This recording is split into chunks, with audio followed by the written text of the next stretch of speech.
Yo, Teniente General Jorge Rafael Videla. Este capítulo de nuestra historia comienza con la noche más negra de la represión. Por Dios, nuestro Señor y estos santos evangelios, desempeñar con lealtad y patriotismo el cargo de miembro de la Junta Militar. Y termina con una derrota militar que acelera el regreso definitivo de la democracia. Buenos Aires.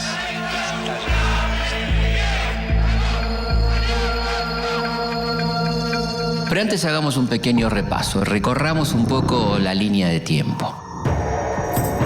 Después de años de proscripción y exilio, el 23 de septiembre de 1973, Juan Domingo Perón llega por tercera vez a la presidencia de la Argentina. Hay muchos trabajos que hay que realizar, pero si los argentinos me ayudan, será mucho más fácil y más corta la tarea. El 1 de julio de 1974, la esperanza del pueblo peronista comienza a apagarse. Con gran dolor,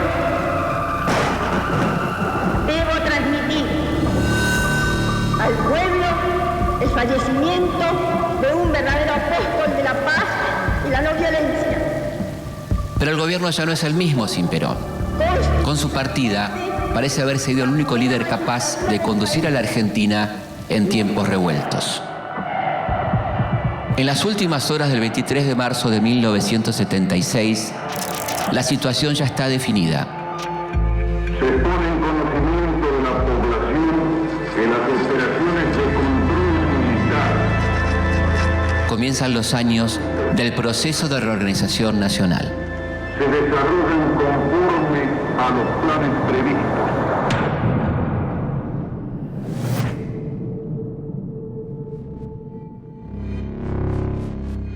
Comunicado número 1 de la Junta Militar.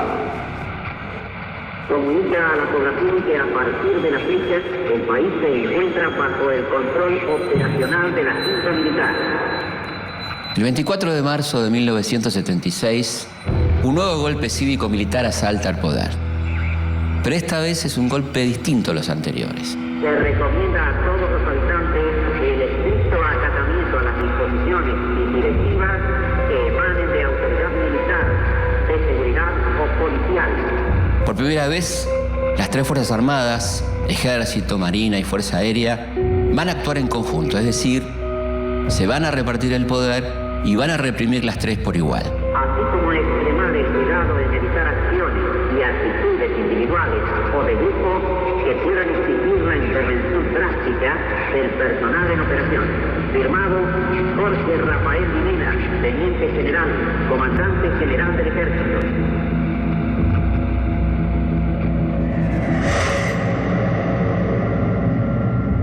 El golpe es un final casi anunciado para el gobierno de Isabel Perón, que desde hace un año está totalmente hackeado por la crisis política y económica.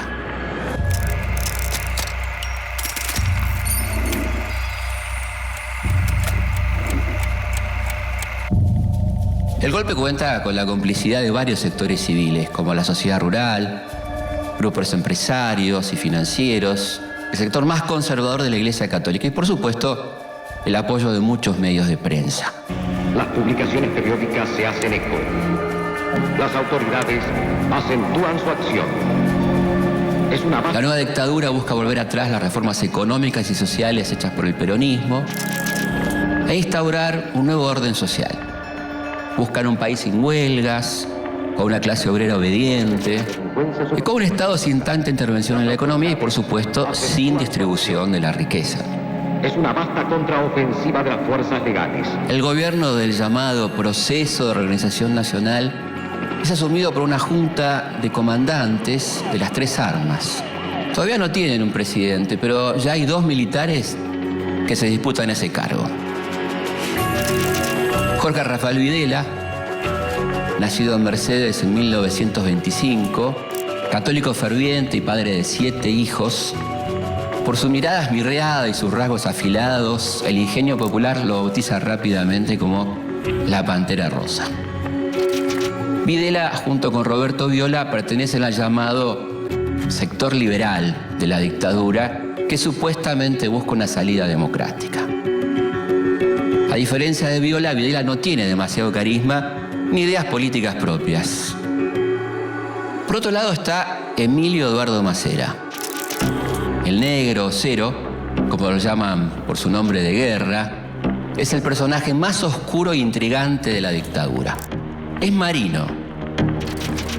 Un arma, recordemos, rabiosamente antiperonista. Al igual que muchos oficiales, viajó a Panamá y a Washington para entrenarse en la guerra antisubversiva, donde adquirió conocimientos que puso en práctica de su principal centro de operaciones, el tristemente célebre casino de oficiales de la Escuela de Mecánica de la Armada. Prestará juramento como presidente de la Nación Argentina ante los integrantes de la Junta Militar. Yo, Teniente General Jorge Rafael Videla.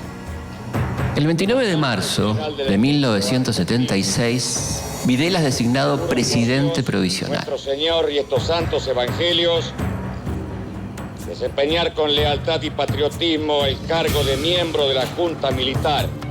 A partir de ese momento, Macera va a rivalizar permanentemente con él. Para 1976, las organizaciones guerrilleras están derrotadas militarmente.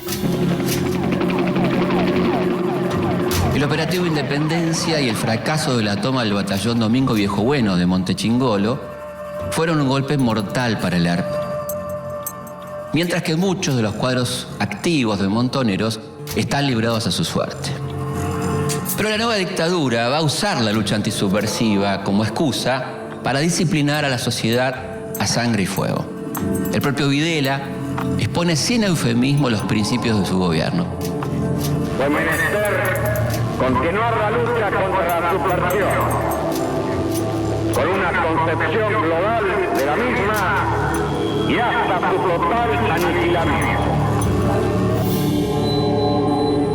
Es por estos días que la palabra subversivo se extiende a todo aquel que no esté de acuerdo con la dictadura, como por ejemplo estudiantes, trabajadores, artistas, sindicalistas. Volvimos a sentirnos argentinos en un marco de seguridad. Si miramos a nuestro alrededor, vamos a darnos cuenta que muchas cosas han cambiado después de aquel 24 de marzo.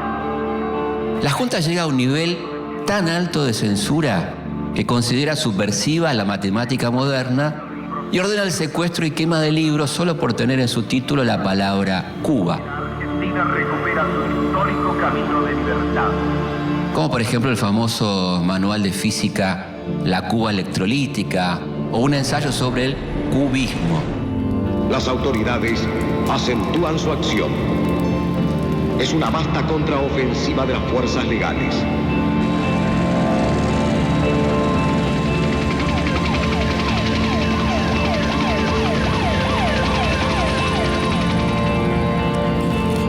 El horror ha quedado atrás. La sociedad argentina pasó una durísima prueba. Ha llegado el momento de ganar la paz. Para ese momento, Chile, Uruguay, Paraguay y Bolivia también se encuentran bajo dictaduras militares, cuyos oficiales fueron entrenados por comandos norteamericanos y franceses. Comme toujours, les termes du problème sont primo, l'adversaire, secondo, les moyens de le détruire. Este entrenamiento incluye la instalación de campos de concentración clandestinos, donde se secuestra y tortura a los detenidos. Antes del 24 de marzo de 1976, el desencuentro y los intereses de sector fomentaban el desorden y la anarquía. Usted lo vivió. Recuerde y compare. Para llevar adelante este plan, la Junta Militar divide el país en distintas zonas, subzonas y áreas. En las principales guarniciones militares, comisarías y edificios de las Fuerzas Armadas se montan centros clandestinos de detención, con salas de tortura y amplios espacios para alojar a los cientos de secuestrados que ingresan todos los días a la feroz maquinaria represiva.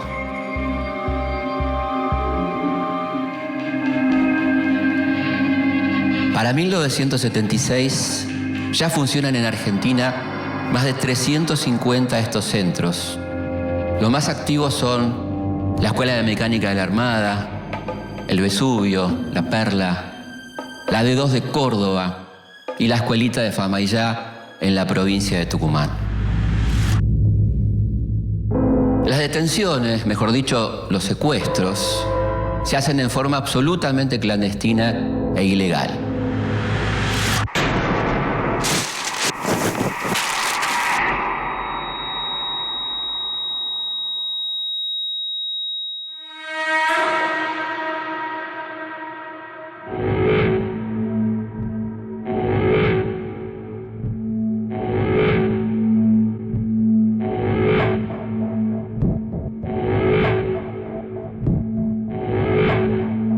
Grupos de tarea secuestran a los presuntos subversivos en sus hogares, lugares de trabajo o en la misma calle, muchas veces a plena luz del día.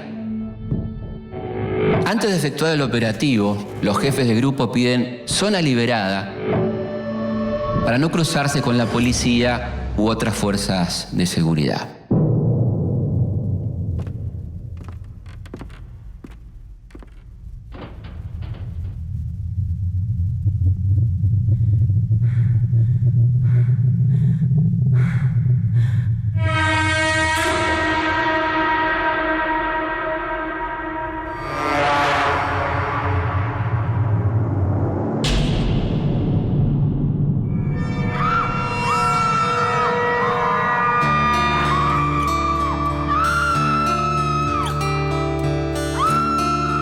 Una vez secuestrado el detenido desaparecido, es llevado a uno de los tantos centros clandestinos de detención, donde se lo tortura durante horas.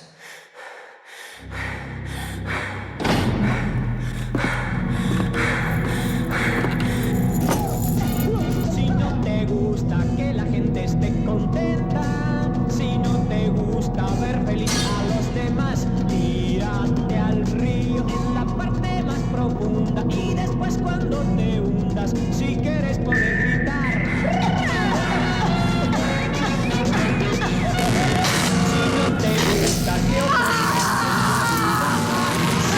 sonrisa de la voz te hace mal, tírate al río en la parte más profunda y después cuando te hundas, si quieres poder gritar.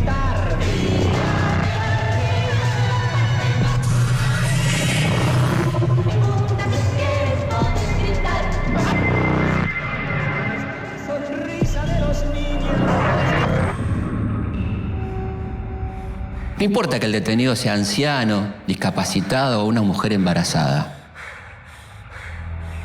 El fin de estos interrogatorios es obtener los nombres de otros supuestos subversivos, que también van a ser secuestrados y torturados.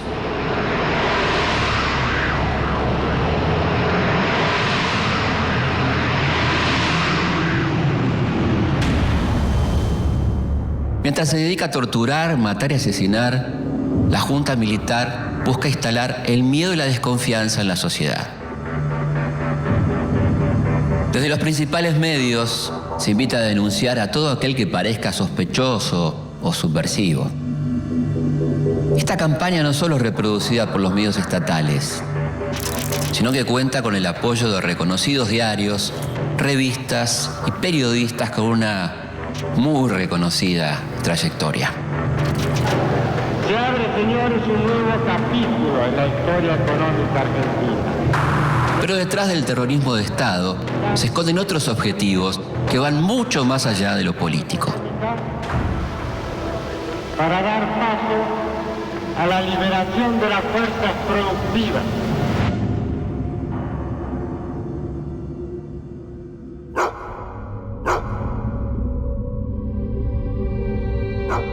Las Fuerzas Armadas inician el proceso de reorganización de la República.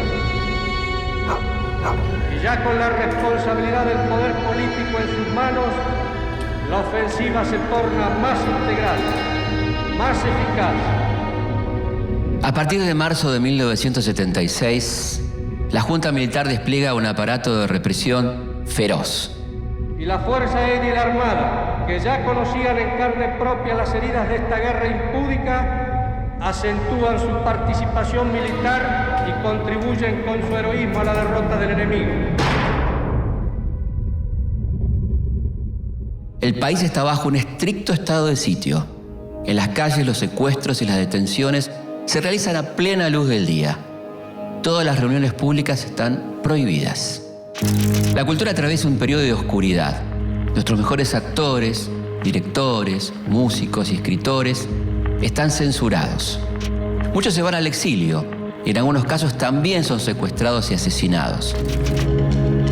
Ni al cine se puede ir, ya que las buenas películas están totalmente mutiladas o directamente prohibidas. Y las salas están saturadas de comedias familiares que elogian el accionar de las Fuerzas Armadas. De las cosas del pasado, no todas han sido mejor. Por eso hay que tener memoria y jamás regresar al dolor. La dictadura asalta el poder con la excusa de combatir la subversión.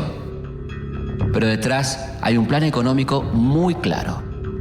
Comerciar con todos los países y proyectar nuestra singularidad como Estado soberano, sin desvirtuaciones extremistas o demagógicas. Desde antes del golpe, se viene reuniendo un grupo de economistas liberales que se hacen llamar el Grupo Perrot. ¿Pero quién es Perrot?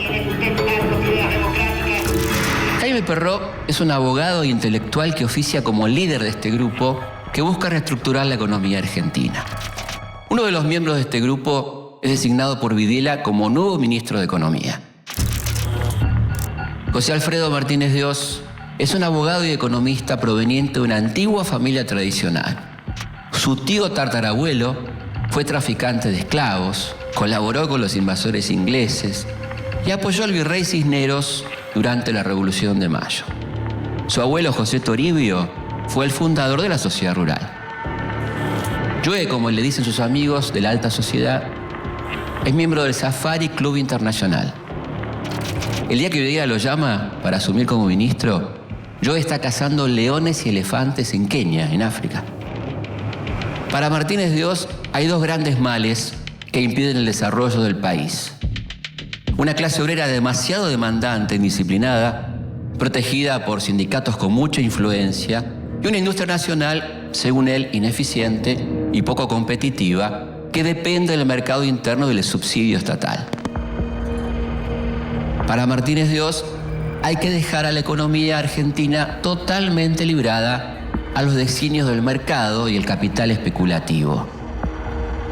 Se ha definido un nuevo capítulo en la historia económica argentina. El nuevo ministro asume el 2 de abril de 1976 y ya de entrada pretende arrancar de raíz los últimos 30 años de modelo de desarrollo peronista.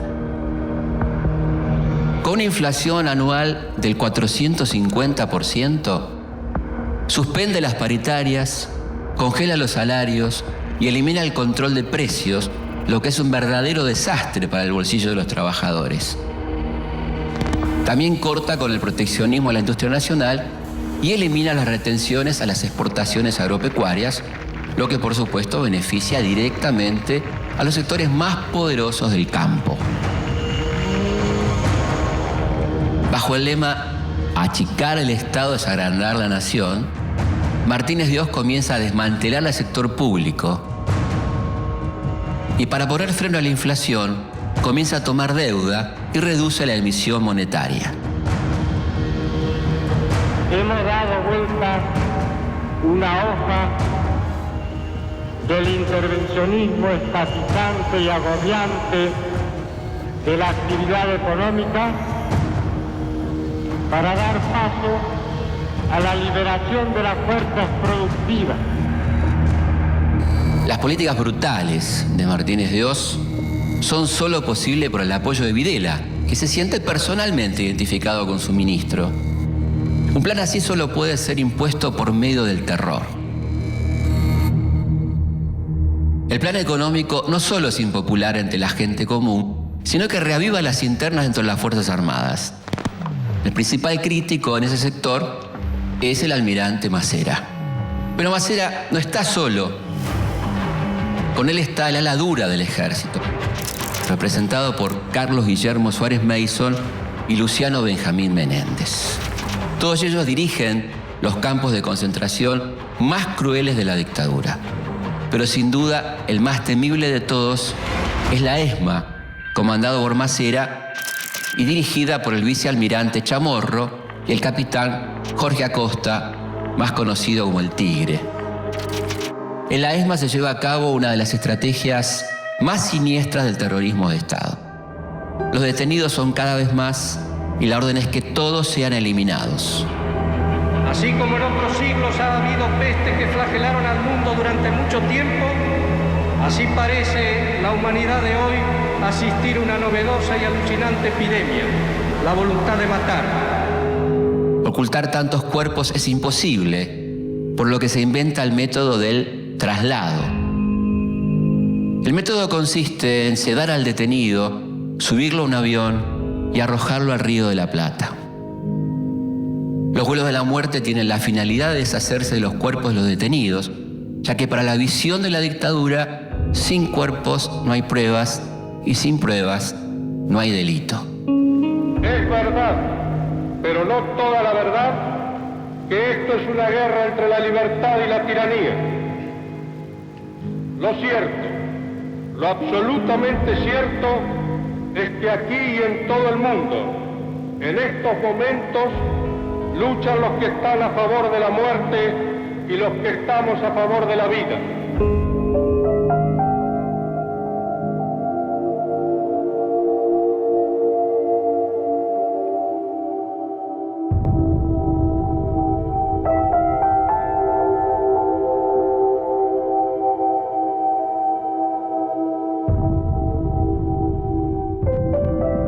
Pero a pesar del terror y la represión, un grupo de civiles empieza a romper con el silencio y la impunidad.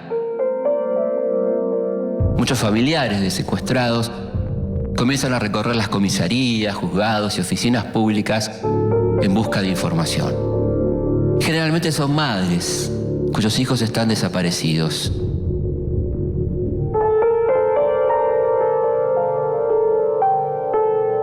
Algunas no solo buscan a sus hijos. Existen muchos casos de mujeres desaparecidas que al momento de su secuestro estaban embarazadas.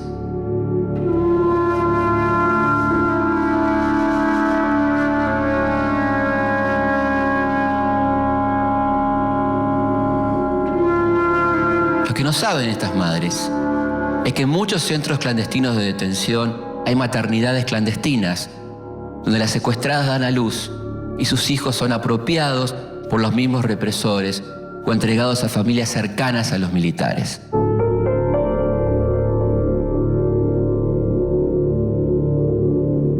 Nosotros solamente queremos saber dónde están nuestros hijos, vivos o muertos. No sabemos si están enfermos, si tienen frío, si tienen hambre. Pronto la búsqueda individual se convierte en colectiva.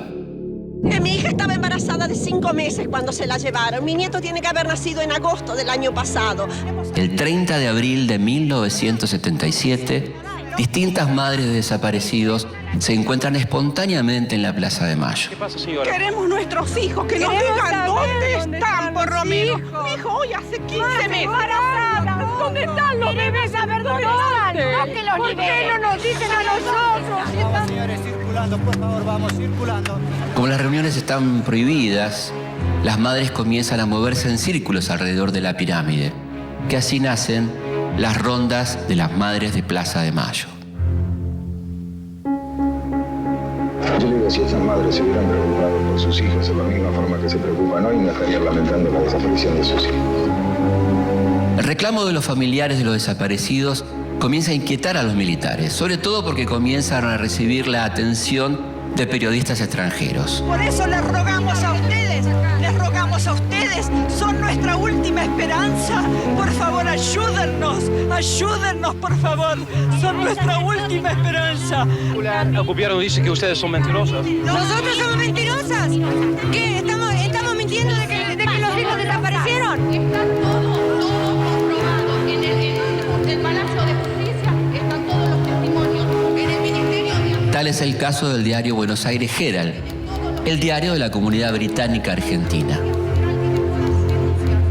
El Herald es uno de los pocos medios que toca el tema de los desaparecidos. El estar escrito en inglés y contar con la protección de la embajada británica le da cierta inmunidad. En la Argentina de Videla, la verdad solo puede leerse en otro idioma. Pero mientras sea desaparecido, no puede tener ningún tratamiento especial. Es un incógnito, es un desaparecido. No tiene entidad, no está. Ni muerto ni vivo, está desaparecido. Y así, mientras las madres inician su camino de lucha desde el interior de la ESMA, comienza a planearse una operación secreta que va a ser un duro golpe para este grupo que recién comienza a organizarse.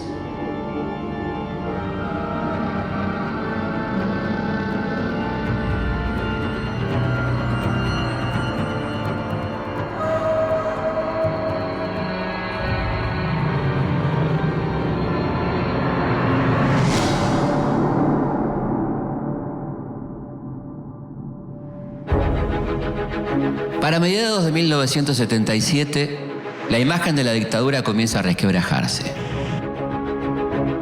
Martínez de Oz no termina de controlar la inflación que alcanza un 400% anual. En Estados Unidos, el nuevo presidente demócrata, Jimmy Carter, condena la violación de los derechos humanos y presiona al gobierno de Videla para que regularice su situación. Por otro lado, el movimiento por los derechos humanos, y en especial las madres, comienza a generar atención en todo el mundo. A esto se suman las denuncias que hacen los cientos de argentinos exiliados. A esta altura, Emilio Eduardo Macera juega a que Videla caiga por su propio peso y que en 1978 lo encuentre a él como presidente de la nación. Macera tiene dos ases en la manga. En París instala una oficina de inteligencia a la que llama Centro Piloto, desde donde hace tareas de inteligencia sobre las actividades de los exiliados. En Buenos Aires tiene un plan mucho más siniestro.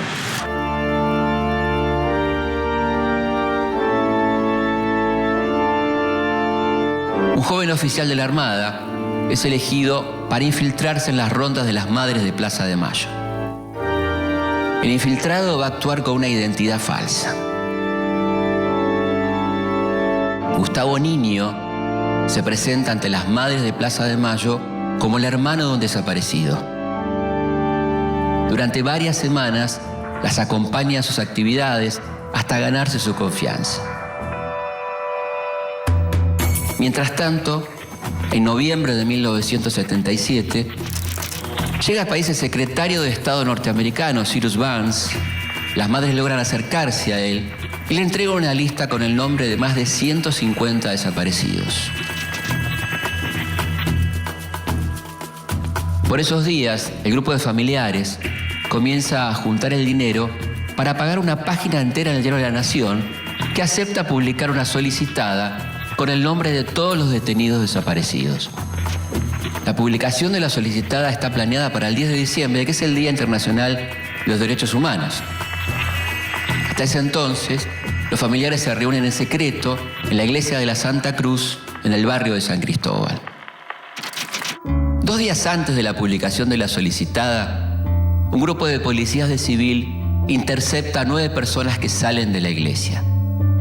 Las 9 personas habían sido marcadas previamente por Gustavo Niño. ¿Cómo las marca? Con un beso. El beso de Judas. El 10 de diciembre, mientras va a comprar el diario para ver la solicitada, Azucena Villaflor, una de las fundadoras de Madres de Plaza de Mayo, que habían forjado una relación de amistad con Gustavo Niño, es secuestrada en plena calle.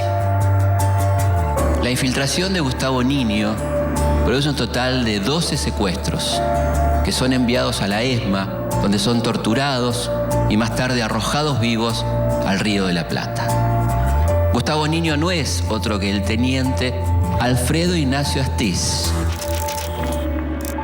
alias El Cuervo, Ángel o Rubio. Astiz es un marino de alma. Entrenado en los Estados Unidos en la lucha antisubversiva, integra el grupo operativo permanente de la ESMA. Astiz generalmente es asignado a los operativos de secuestro, la mayoría de las veces de mujeres indefensas, como la estudiante sueca Dagmar Hagelin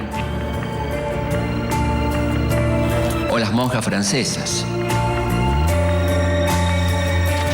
Pero esta no va a ser la única actuación deshonrosa del teniente Astiz. Todavía le resta protagonizar uno de sus actos más cobardes.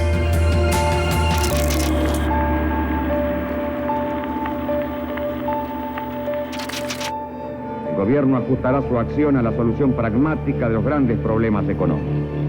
Al llegar 1978, Masera aspira a suceder a Videla, cuya política económica es criticada por todas las Fuerzas Armadas.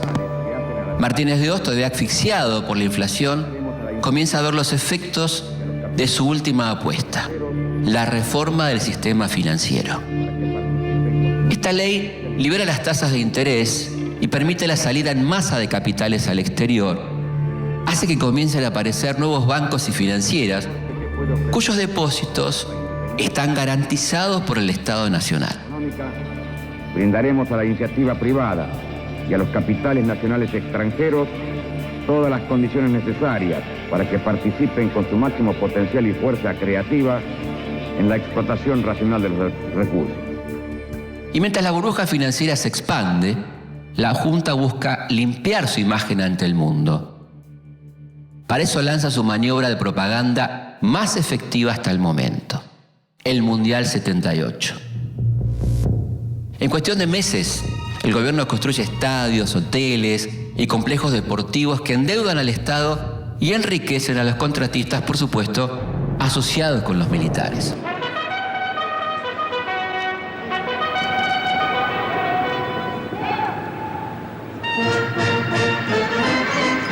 Acompañados por los medios de comunicación, los militares despliegan un arsenal propagandístico para construir la imagen de una Argentina en orden, con un clima de fiesta, alejada del terror que denuncian los organismos de derechos humanos. Es la verdadera manifestación de un país que recibe al mundo rápidamente con el orden y disciplina de la conciencia y accionar. Una palabra se dibuja en el campo de juego. Argentina 78. Con el triunfo de la selección, los argentinos vuelven a las calles. El grito de Argentina y el flamear de millones de banderas nos sirvió para descubrir que éramos y somos uno. La dictadura utiliza la alegría deportiva a su favor y exhibe las manifestaciones como señales de apoyo a su gobierno. Mundial 78. Una muestra de lo que los argentinos somos capaces de hacer. Argentina. Voluntad de los argentinos.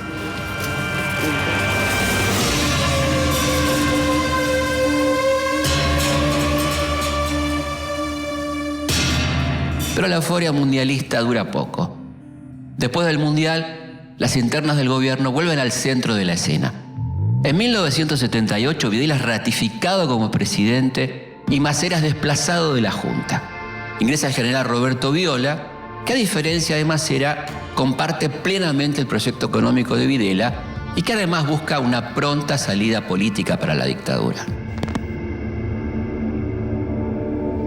Argentinos, hemos sido capaces de vencer a la insidia y al escepticismo. Seamos ahora también capaces, con la ayuda de Dios, de impulsar a la nación en pos de sus objetivos permanentes. Pareciera como si un cúmulo de energías dormidas, como si una nueva capacidad de entusiasmo hasta ahora letargada, hubiesen salido a plena luz. Y ello es así porque tanta alegría, tanto entusiasmo generosamente expresados no son un fruto casual. Responden, en definitiva, al profundo anhelo de unión nacional que sentimos todos los argentinos. Una vez pasado el efecto mundial, Martínez de Hoz pone en marcha su nuevo plan maestro, la tablita. Lo que hace básicamente la tablita es fijar la cotización del dólar mediante una serie de devaluaciones programadas. Al mismo tiempo se reducen los aranceles a las importaciones y se abre de manera irrestricta el ingreso de capital extranjero. Estimamos que a través de los estímulos a la inversión privada que estamos realizando, la misma pasará de representar el 50% del total de la inversión del país al 77% para el año 89. La tablita debuta con el pie izquierdo, pero en 1979 llegan al país 4.600 millones de dólares. Los extranjeros no vienen a invertir en fábricas, vienen a hacerlo en el sistema financiero. Comienza así un mecanismo perverso que va a hacer un daño terrible a la economía argentina, la famosa bicicleta financiera. Los capitales llegan al país, acumulan intereses en cientos de bancos y financieras que se abrieron en esos meses y vuelven a fugarse al exterior. Sin embargo, el precio del dólar genera un amplio consenso en la clase media que se dedica a comprar productos importados.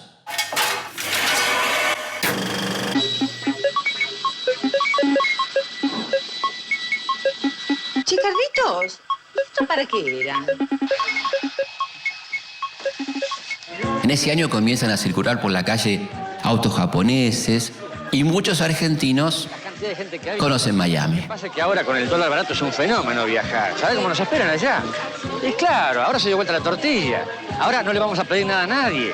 Los que ponemos los dólares somos nosotros, querida. Los argentinos. Pero mientras un país vive la breve burbuja de la plata dulce,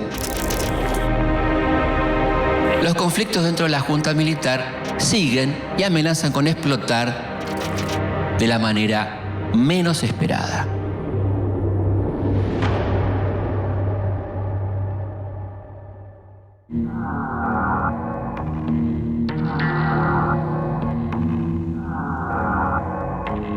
Para 1979, el gobierno militar todavía goza de los efectos de la burbuja financiera y del dólar barato.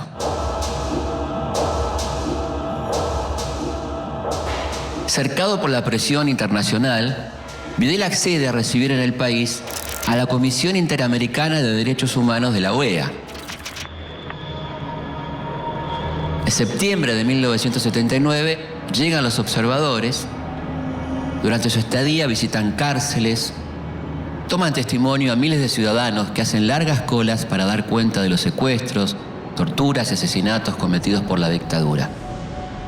Al terminar su visita, llevan registrados 5.000 denuncias de desapariciones. Ahí estaría incurriendo el gobierno en un acto de omisión y estaría violando los derechos de esas personas al no ejercer las facultades que tiene según la Constitución y las leyes de la República. El informe es demoledor. Para combatir su efecto, durante los festejos por el triunfo del equipo argentino en el Mundial Juvenil de Japón, la Junta reparte miles de calcomanías con el lema «Los argentinos somos derechos y humanos».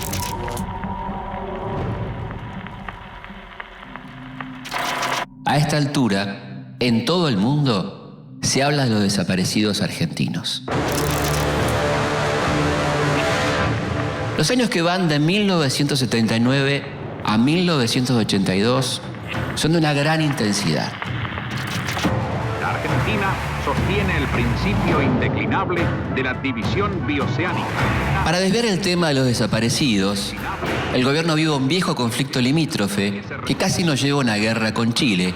La Argentina en el Atlántico y Chile en el Pacífico. Que se soluciona a último momento gracias a la intervención del Papa.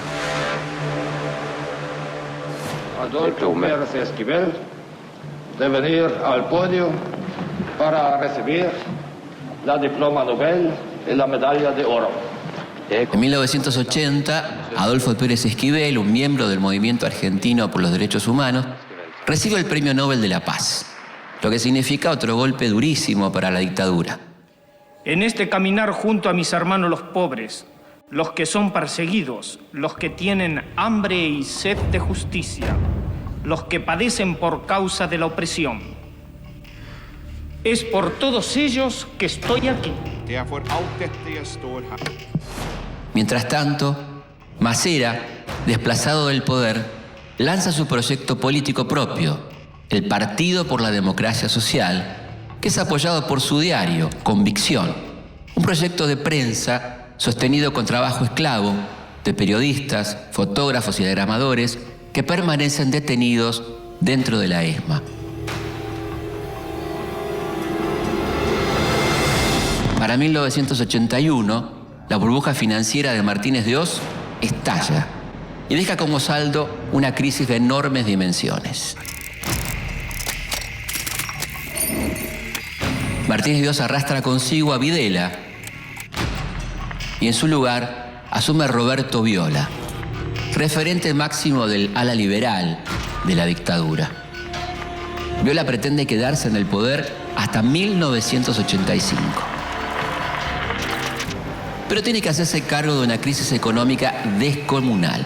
Doctor Sigó, otras críticas señalan de que el problema de la devaluación va a traer un aumento considerable en los precios, ¿o no? Yo creo que un impacto sobre precios es obvio. Su ministro de Economía, Lorenzo Sigó, no solo no puede controlarla, sino que la empeora.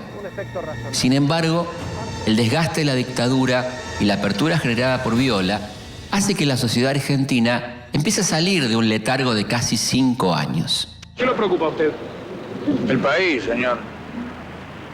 La situación. ¿A usted no? En medio de este clima, los principales partidos forman la multipartidaria, un acuerdo político que exige el retorno a la democracia y la pronta llamada a elecciones. Esto desencadena un fenómeno muy particular. En diciembre de 1981, el sector duro del ejército da un golpe dentro del golpe, es decir, desaloja del poder a Viola y coloca en la presidencia a uno de sus hombres. En el Día de la Patria, ¡buenos días! Leopoldo Fortunato Galtieri es un militar duro. Por su elevada estatura, sus ojos claros y su fluido contacto con la Casa Blanca, se siente un general norteamericano.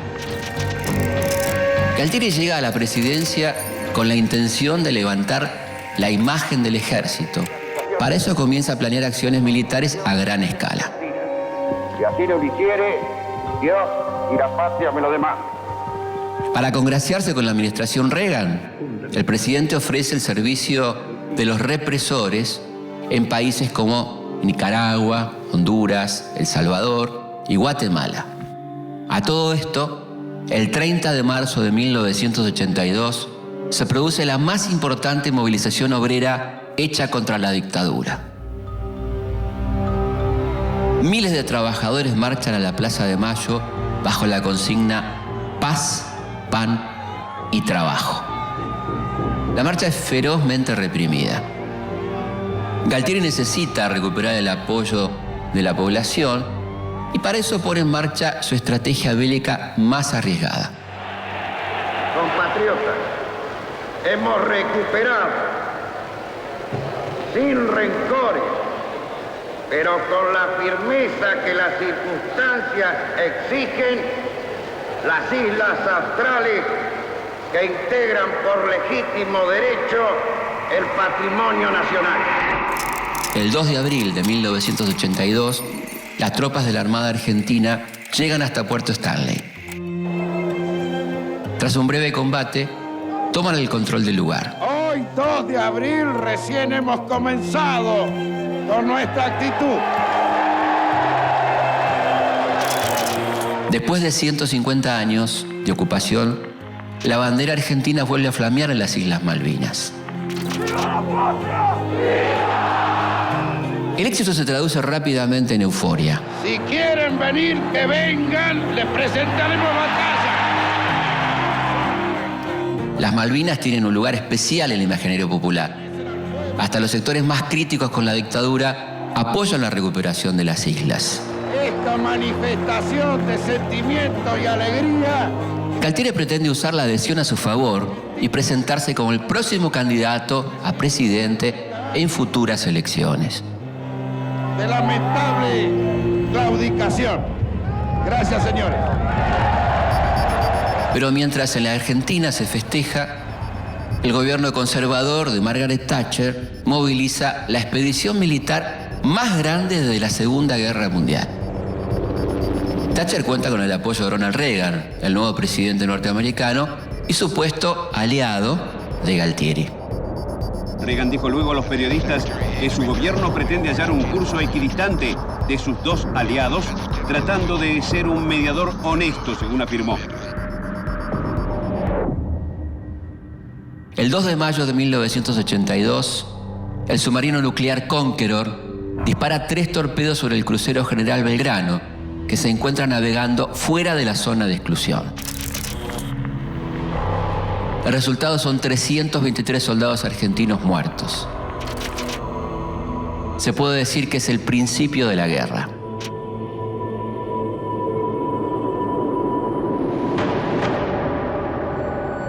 Pronto la superioridad bélica y la experiencia de combate de los británicos comienza a hacer estragos en la tropa argentina, que a pesar de su poco entrenamiento y su inferioridad de recursos defiende sus posiciones con un valor que sorprende a sus propios enemigos. Al igual que durante el Mundial de Fútbol, el sentimiento nacional vuelve a ser manipulado. Con noticias muchas veces falsas, los medios de comunicación construyen una guerra victoriosa muy distinta a lo que pasa en la realidad.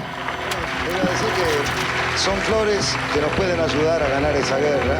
Hasta así ayudamos, con esa flor también estamos ayudando a ganar esta guerra que tenemos que ganar. Salga a la calle, busque una de las alcancías, véngase hasta Argentina Televisora Color, haga algo. Conmovidos por la labor heroica de los soldados, el país entero se moviliza y desde el gobierno se organizan colectas solidarias para enviarles víveres y hasta dinero que nunca llegan a destino. 8:23 de la mañana se repite el ataque contra Puerto Argentino con mucha mayor intensidad. Ahora el tiroteo es mucho más intenso y se ve que además otro de los blancos es el mercante argentino que está en la bahía. Después de más de 40 días de intenso combate, las tropas británicas recuperan el control de las islas. El 14 de junio de 1982, el comando argentino se rinde. Para ese momento, 649 argentinos habían muerto en combate. Pero esta no es la peor herida. A lo largo de los años, cientos de excombatientes se van a quitar la vida por los traumas que les dejó la guerra.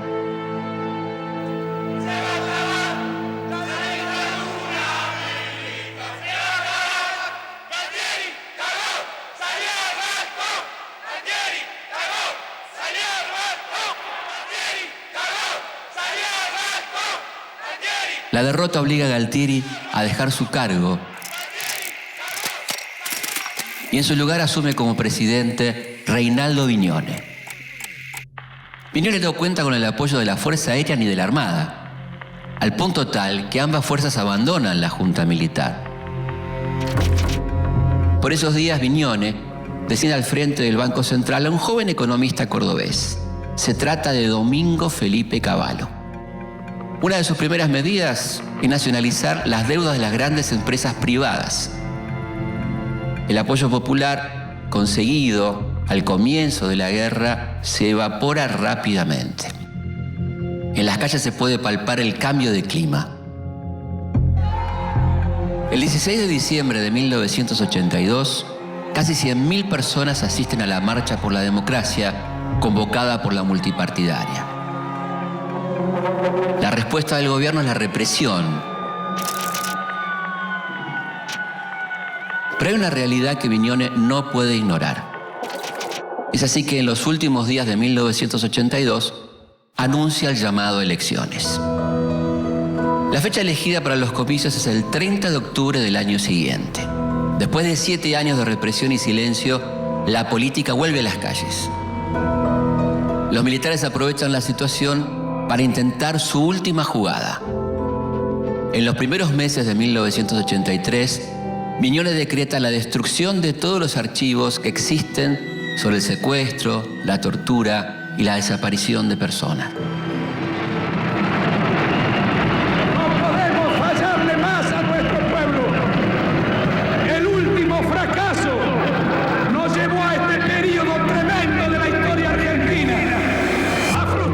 sobre juzgar o no a los militares se vuelve una de las principales discusiones de campaña y va torciendo la balanza a favor del candidato radical Raúl Alfonsín.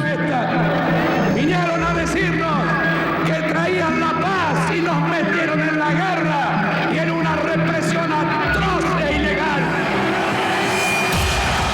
Pocos días antes de las elecciones, el gobierno dicta la ley 22.924, que establece una amnistía para todos los miembros de las Fuerzas Armadas que participaron en la represión ilegal.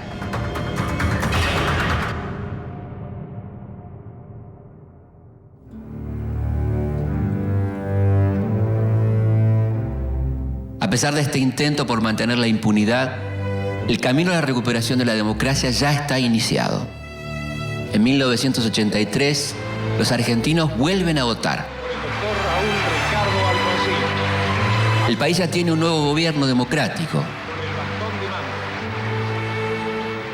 Pero 7 años de dictadura dejaron heridas permanentes. Todos, no los queremos a uno, a mi hijo, yo quiero a todos los hijos de todas las mujeres. ¿Cuántos son ustedes? Miles de mujeres, miles en todo el país, miles. 30.000 desaparecidos, 700 muertos en Malvinas, la industria nacional herida de muerte, la riqueza cada vez más concentrada y una deuda externa multiplicada por 6. Queremos saber dónde están. Nos han quitado lo más preciado que puede tener una madre, o su hijo. Angustia porque no sabemos si están enfermos, si tienen frío, si tienen hambre. No sabemos nada.